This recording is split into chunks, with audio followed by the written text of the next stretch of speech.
Welcome back to the weekly episode of Rapid Alpha, the most alpha-packed show on crypto YouTube. In today's video, I have a lot to share with you. I'm going to be going over a major ChainLink update. Then I'm going to be going through the Layer 2 season and some of the protocols which I think still have potential to perform well over the next few months. Then I want to go through the AI narrative off the back of ChatGPT, and then I want to reveal my top 5 altcoins for 2023 on a portfolio which I think will perform well based on a 1 to 2 year hold. So there's a lot to talk about in today's show. Before we get into the show, make sure to subscribe if you're not already subscribed and turn on post notifications so you don't miss it. This weekly show essentially summarizes my week's worth of research, puts it all into one short, concise, and alpha-packed show every single Saturday at 8 a.m. EST, 1 p.m. UK, or 12 a.m. Australian time. So this is the time that Rapid Alpha will be coming out every single week. Let's get straight into it. The first topic, of course, is the ChainLink update, the major ChainLink update we have to run through. So ChainLink, if you guys don't know what it does, it is essentially an oracle. Now, what oracles do is they real world and they talk to crypto projects and they feed data from the real world to crypto projects to help power infrastructure across DeFi, gaming, and NFTs. So Chainlink is one of the oracles that has the most partnerships with many protocols.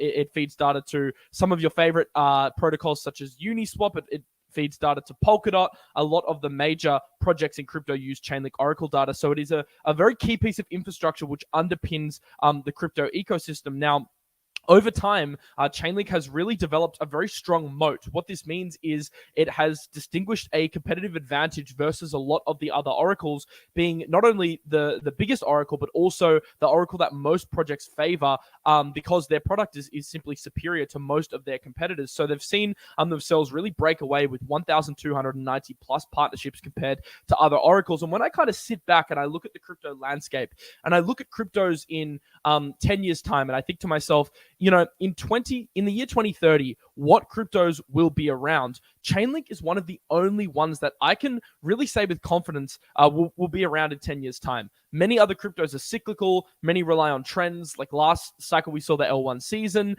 In 2030, there's a few that come to mind, but one of them is certainly Chainlink. And that's why, from a long-term perspective, I think it's a very good protocol to hold in your portfolio, and it's one that I want to hold long-term. We can also see in the shorter term, the verifiable random function requests have increased and actually hit their highs for the last 6 months. This means the amount of requests for Chainlink to feed Oracle data to projects, most of which was actually coming through Polygon. So Chainlink are major partners of Polygon, the Matic network, and a lot of those requests, obviously with the Matic network surging in activity off the back of lots of their partnerships, which we'll talk about later, resulted in Chainlink's Oracle requests increasing. Now, just want to go through some TA for Chainlink because staking obviously did go live 2 days ago. This was a major change to the Chainlink ecosystem as part of their Chainlink 2.0 economic system. And if we just do a little bit of TA, we can see I actually drew this line in last week, and we can see that we rejected off this trend line here. So if we broke through, then it certainly would have spelt upside for Chainlink towards $8 to $9. However, we did get rejected of this line in confluence with the key horizontal here. So we have broken down, but our next support is at 6.6. Clearly, as I said in last week's video, this could be a buy the rumor, sell the news event. And I guess with a lot of hype leading into staking, the price has now cooled off. This is probably a good thing because it gives us an opportunity. And I don't think there's certainly a rush to accumulate Chainlink, but it does give us an opportunity to buy in at prices that aren't as inflated off the back of a lot of the staking hype. But being a project with such a long-term time horizon, I'm not really, I don't really feel that itch to buy Chainlink right now, although it's all going to depend on what your strategy is for accumulation long-term. Just a quick update on staking. Although it was a slow start with the community pool only halfway filled, the community pool is now filled. The rate was slightly less than people wanted. They do want to go after a sustainable model. So it's at 4.75%. There was a lot of people disappointed with this, but the community pool eventually did get filled, which is good, as part of their V0.1 staking model. Just to give you a quick rundown of what staking is, the Chainlink network essentially needs to be secured. If you stake your tokens, you are working to make the Chainlink network essentially more secure, help power the network. Previously, they didn't have retail side staking, so retail members couldn't stake Chainlink tokens. The only real value accrual for the Chainlink token was projects needing to pay in Chainlink in order to get Oracle data in exchange. So basically for using Chainlink service. Now, we don't just have the project component. We have a retail side of things, which kicks into gear, which I think ultimately will be a bullish catalyst for Chainlink long term, because now we have a retail side demand for the Chainlink token, because you can stake and earn yield on your Chainlink tokens now, which you weren't able to do before. So let's get straight into the next section. Actually, before we go into the next section, maybe something interesting to keep in note is the other oracles that potentially could look to benefit of Chainlink's sustained longevity with the staking now implemented. So maybe projects like Band, API 3, some of the other big oracles. I think this is now an opportune time, especially now they're cooling off in price a little bit, just to maybe look into some of the other oracles and see, although Chainlink does have a strong moat, see what the other competitors are. Because even if long-term Chainlink takes 90% of the oracle space, there's still room, in my opinion, for niche oracles to enter the space and take up a small amount of market share. So this is something that I am starting to look into. As I said, Band, API 3, they're the ones I know most about. But if there may be other great oracles out there as well. So that's something really to maybe research over the next few weeks if you're interested in Chainlink. All right, the next research section of the week is Layer 2 season. It's undeniable right now, the strength of Layer 2s. Last week on Crypto Banter, I did my full rundown on what a Layer 2 is. And if you guys don't know, essentially Layer 2s are created to help Ethereum scale due to the congestion issues we've seen on the Ethereum network, due to the expensive gas fees, and due to Ethereum's very extended roadmap, which could potentially take a decade to complete. There's certainly a need for Ethereum scaling. And the L2s come in to help Ethereum scale in the meantime, while Ethereum is working on this very long path to scalability and decentralization. So what we've seen is many of these other L2s start to gain a lot of traction. Obviously, Matic's one of them, but in particular, the one I want to talk about today is Arbitrum and Optimism, which uses optimistic rollups in order to scale. So the Arbitrum network, it's seen a huge spike in not only daily active addresses, but also transactions, and a huge spike in TVL, now at 1.8 billion, off the back of their Arbitrum Odyssey campaign, which is one of the ways that you can look to receive an airdrop. Now, the thing is, because they're airdropping tokens, it's very hard to invest in Arbitrum right now. Personally, if there was a token and it had good tokenomics and I thought it was at a decent price, I would love to accumulate Arbitrum because it's an ecosystem that I believe in. But as of now, you can't invest directly. So as investors, to capitalize on the ecosystem, what we have to do is we have to look at some of the projects building on Arbitrum and take a closer look at the DApp layer, because the DApp layer is where a lot of the value is being accrued right now, because essentially that's what people are using, not only to get the airdrop, but to use the Arbitrum L2 in general. You need to use dApps, obviously. So a lot of the value is coming onto the DApp layer, and we can see this if we look at DeFi Llama and we look at where the funds on Arbitrum are being distributed. It actually just flipped Polygon today for TVL. We can see that there's 149 protocols from GMX getting $417 million of TVL, Uniswap, Sushi, which are cross-chain curves, Stargate. But we go down the list a little bit and we start to see some more Arbitrum exclusive or Arbitrum focused dApps are starting to launch, which in my opinion are quite exciting. One of these, which I did a video on early in the week, is Umami. And I wanted to touch on it again today because this is a project that I've been researching quite heavily. And there are some big updates that I want to share with you off the back of what's happening over at Umami. So as I said, with the Arbitrum token, probably being a little further away, looking at the ecosystem is one way we can gain exposure here. The Umami video that I did this week does a much better job at explaining exactly what it does and how it works, but I will do a quick summary because this is Rapid Alpha. We want to go through rapid fire as to what Umami is. So essentially what it is it is trying to capture that institutional DeFi audience. So they want to provide vault and yield bearing strategies which appeal to the institutions that potentially are now slightly disarrayed by the recent events of CeFi. what Umami does is, because they're a DeFi protocol, but they also implement the best of CeFi, which is modeled and backtested strategies and regulatory compliance. They can kind of merge together this C DeFi model, is what they call it, to attract institutional liquidity and obviously retail liquidity as well. So what they do is they provide strategies in the form of vaults for you to stake Bitcoin, Ethereum, USDC, and earn real yield back. So they're not a Ponzi protocol, which is simply putting out fake emissions. They are paying the stakers of Umami and also paying the stakers in the individual vaults out based on real yield that's being generated by these strategies. So the tokenomics are quite strong in my opinion. Once again, if you want to run through a full recap of that, I did a video on it this week, but there's a few major announcements we've got. The first one is that they're launching a new vault.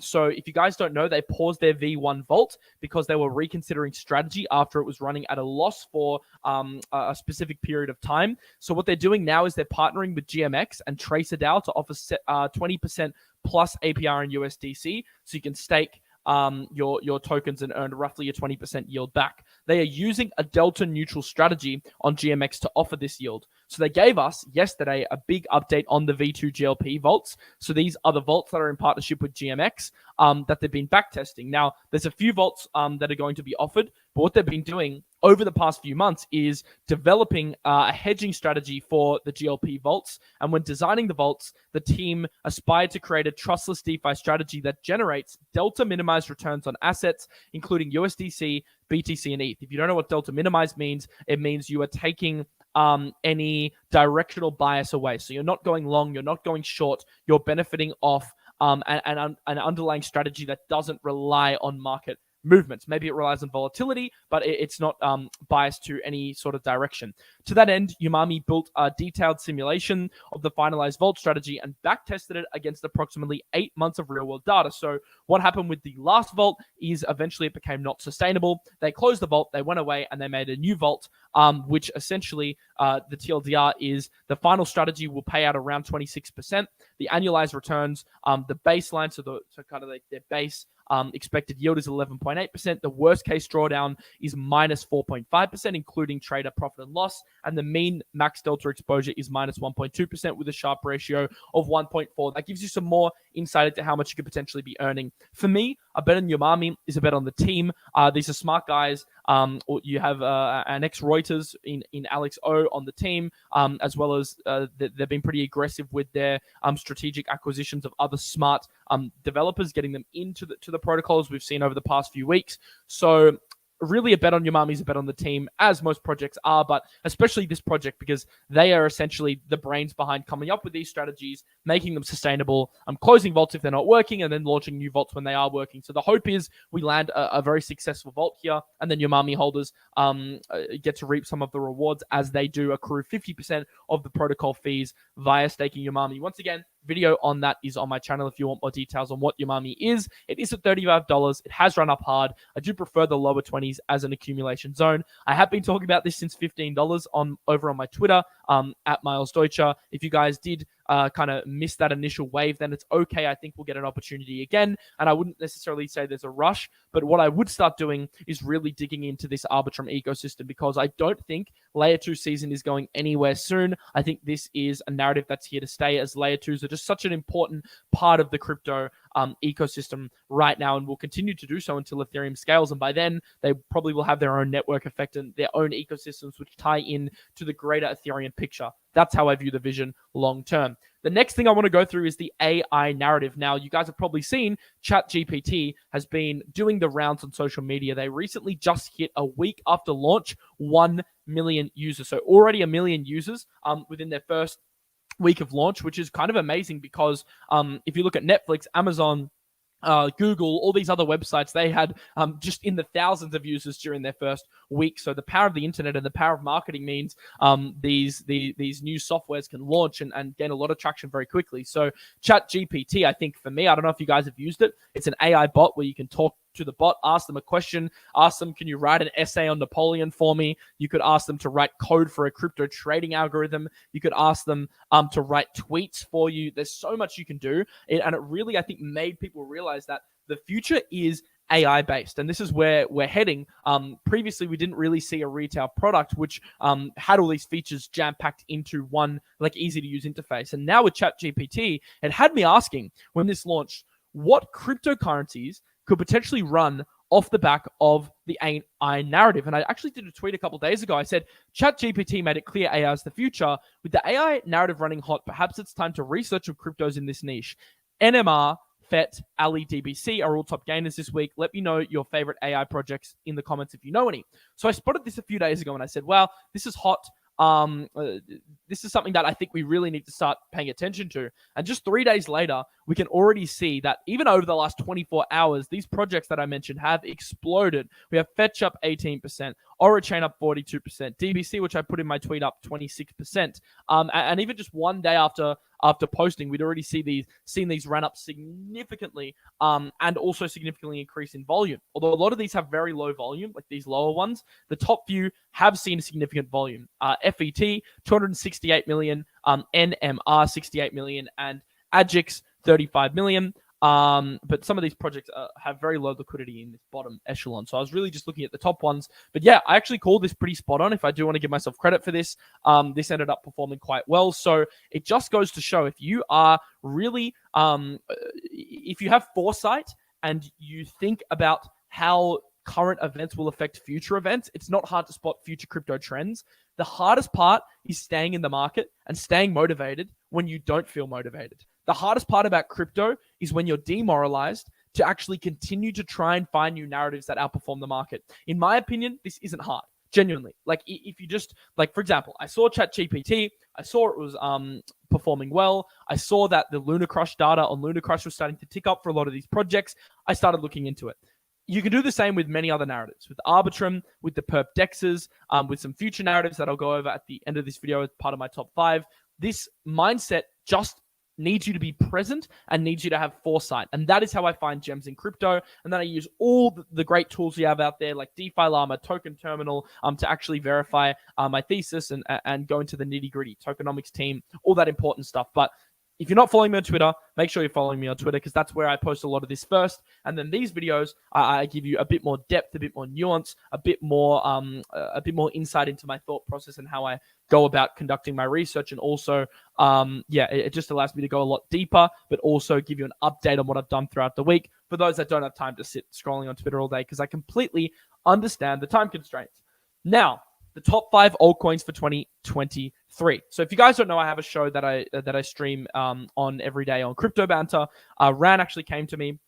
He said, Miles, he just asked me a question. He said, Miles, if you could hold 5 altcoins with a 1 to 2 year time horizon, what coins would they be? And I had a long, hard think about this, because it's actually a very hard question to answer. If you guys don't know, I probably have like 25 cryptos in my long-term portfolio. And then I have a basket of maybe 10 cryptos, which I trade.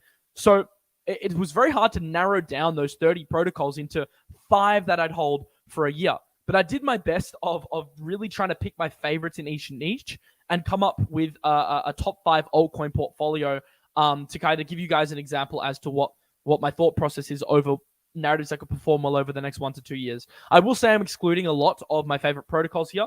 I will say that there's probably many projects that you want to be on this list that aren't on this list. There are some major outliers that I actually hold. In fact, some of my top 3 holdings aren't even on this list, because the question was, what would you hold with a 1 to 2 year time horizon? So, for example, there's projects like the Graph. There's projects like Helium, like things that have really big visions, a cash network, like cloud computing, those really big visions to take Web 2 and shift it to Web 3. Those visions I don't see playing out for like a decade. So when I was asked to make a portfolio with a 1 to 2 year hold, I didn't put those type of projects in, because I don't know if they'll perform well over the next 1 to 2 years. I have a very long time horizon on them. And you could make the same argument about a lot of L1s. Phantom isn't in this list, for example. I do like Phantom. I think they have a lot of runway.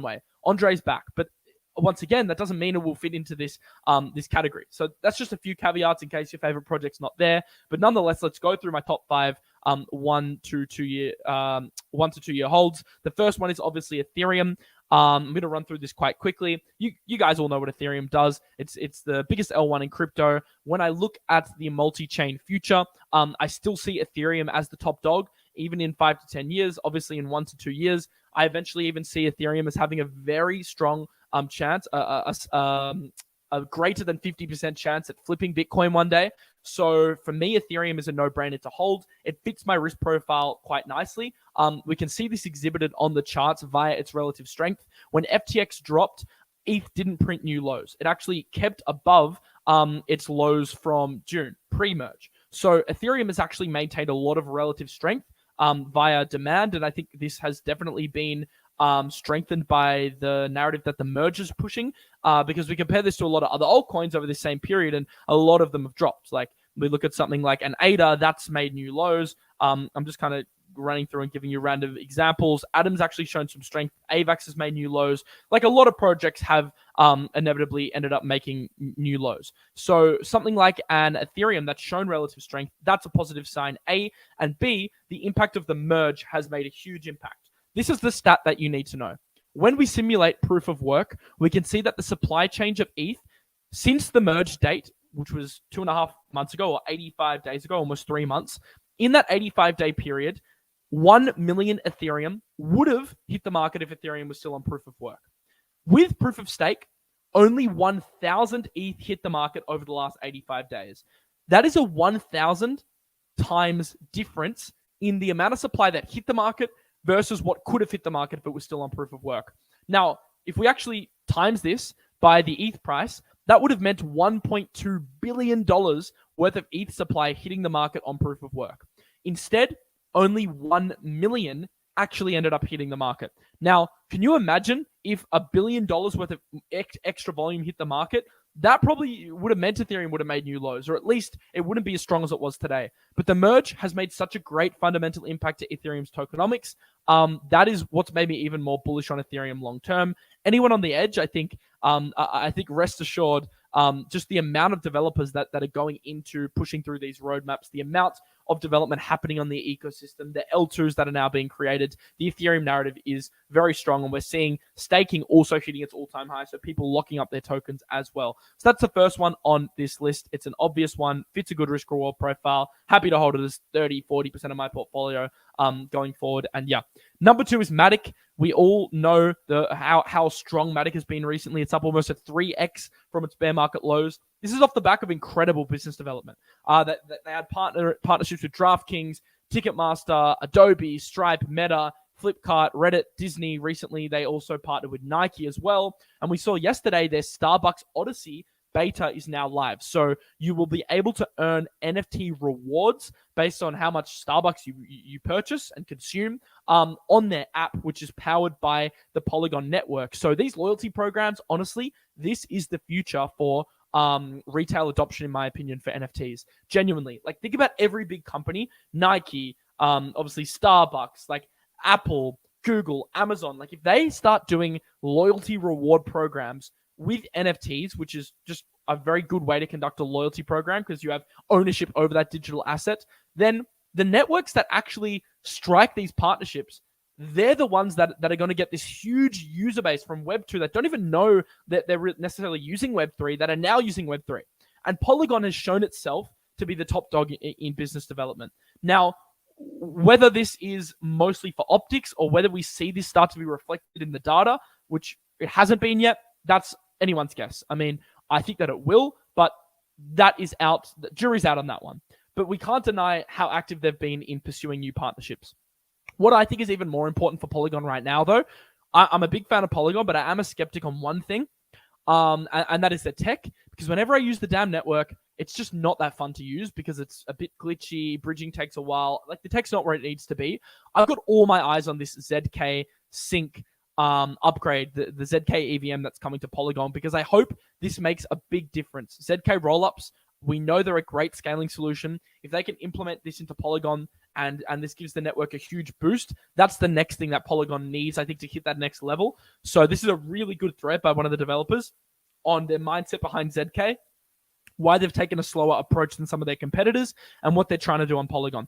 So all eyes on ZK for Matic in the near future. It has run up a lot, so it's not one I've bought recently. I did buy it when FTX crashed, because one of my mindsets in crypto is when we have huge days of capitulation, that's when I'd like to take advantage. But Polygon certainly has run up recently, so that's something you just got to be wary of, although it has come down from its $1.10 highs over the last few months. All right, the third token in my top 5 tokens for 2023 list is Bluebird. Now, I cheated a little bit here because technically this is an index, but technically it also is one token as well, because you can buy the index on Binance. So what Bluebird is it's an index of BNB, Doge, and Mask. Now, BNB, obviously, the biggest exchange in crypto, does over 75% of crypto's volume now that FTX is gone, and also has a very strong presence on the L1 side, with BSC being the second greatest exchange by TVL.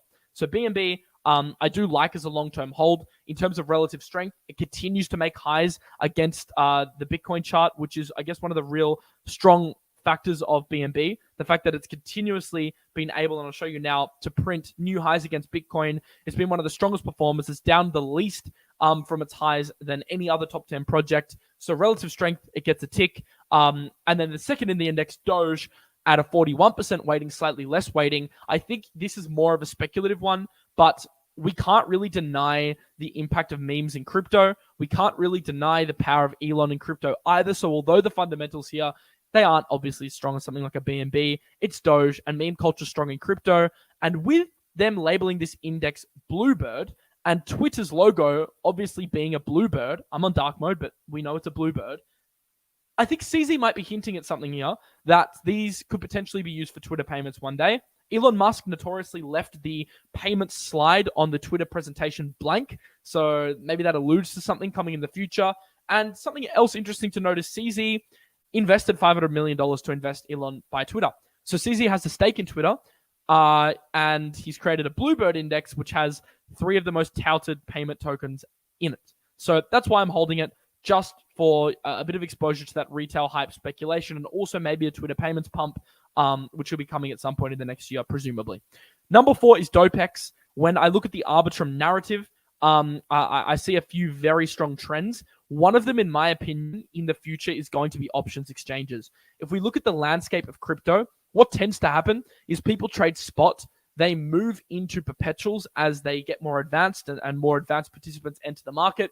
And then your next progression of crypto trading, it's options trading. This is what big institutions in TradFi favor as their hedging strategies. It's what a lot of experienced traders start to implement when they're hedging big positions and executing more complicated strategies, because options trading allows you to have less capital exposure to the underlying asset, bet on the direction that an asset will move via executing a contract at a specific price at a specific date in the future. So all you need to do is buy the option to buy or sell a token at a future date. You don't actually need to hold the underlying token itself. Makes sense for a lot of more experienced traders to implement, but I also think more retail traders, as they get more experience as crypto develops, are starting to get more interested in options. And we can see this because the options data, the options monthly volume on Bitcoin and ETH has been increasing over time. So it is a strategy that users are starting to take note of.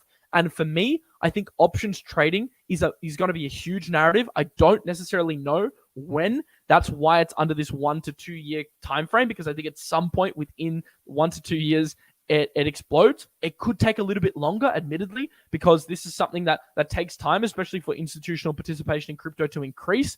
But when I look at a project like Dopex, it probably is the best decentralized iteration of options trading. And soon, they are launching, and this is why this video is particularly pertinent now, soon in the next few months, they are launching option perpetual trading. So like GMX is doing with perps for positions, Dopex is doing it with perps for options. So I think it is quite a good product that they're coming out with soon, and this is why we've seen some hype behind Dopex and Dopex, which is the rebate Dopex token, which in my opinion could have better tokenomics for accruing value of Dopex. And we've actually seen Dopex rebate exceed or come very close to Dopex ranking because of this, because the vault rewards are paid to Dopex stakers. So keep your eye on Dopex, keep your eye on Dopex. They kind of go hand in hand, but maybe research the differences between the two. For me, I just like to hold both. because if I hold both, I'm exposing myself to both sides of the coin when it comes to Dopex. And although it's pumped, just keep it on your radar and keep doing some research on Dopex and maybe some other options exchanges, because I think it's a very clear narrative that's going to take time, but inevitably needs to happen in crypto. Options are such an essential cog of the traditional the way people trade in TradFi, that it only makes sense that as DeFi progresses, people will start trading options. But the thing is, perp exchanges for leverage positions, margin positions, they only recently started to gain traction. So I think the narrative is still a little bit behind. But as I said, you got to have foresight in crypto. You got to look for the future trends. And this is one that I've spotted. And it's also on Arbitrum, which helps, because Arbitrum is obviously very hot right now, and is only gaining strength. It's going from strength to strength. So it fits into that narrative as well. So those are my 4 updates for you guys this week, based on my research for the week. It is called Rapid Alpha, but it wasn't that rapid. It was half an hour, because there's just so much for me to unpack in these videos. But I hope you get some value from them. And so you don't miss next week's at Saturday at 8 a.m., 1 p.m. or 12 a.m., depending on what time zone you're in, 8 a.m. EST, of course. Make sure to turn on post notifications. Just click that bell. It takes 1 second, and it means that you won't miss a video from me. I'm not a spammer on this channel. I only upload twice a week, so you won't be spammed, and it'll keep you notified so you can stay up to date with what I'm uploading. Of course, there's the Twitter as well if you want to interact with and see what I'm looking at on a daily basis. So yeah, hope you guys enjoyed the video. Subscribe, turn on post notifications, and of course, I will see you next week for Rapid Alpha, and on Tuesday for my weekly project deep dives. Have a lovely week.